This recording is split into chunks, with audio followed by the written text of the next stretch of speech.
Way has been cited for the crash, but no word on any other charges that he may face. And as the partial government shutdown in Washington stretches into day 28, one Corpus Christi-based company wanted to give back to some of the federal employees hit hardest, the TSA workers at the Corpus Christi International Airport. QSR Online, a software company, catered a special lunch for workers today.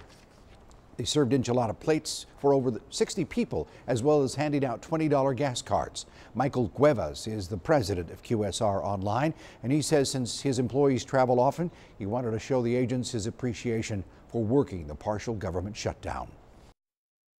The TSA agents themselves are under a lot of stress right now. We come here, we see them working without pay.